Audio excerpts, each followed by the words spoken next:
Okay, like I said before, these big pieces of salt, they're not good because they're big pieces. So when we take it to the delivery, they reject it. They don't want it. This is how they load the salt. This is the guys who load the salt.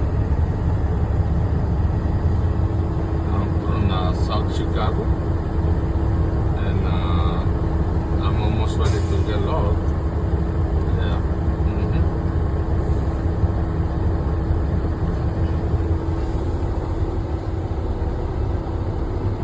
Look at this guy.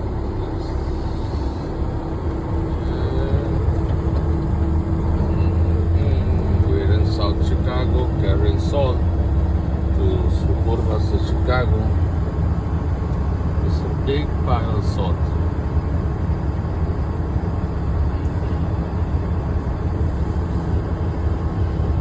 California Trucking, give me a like, please.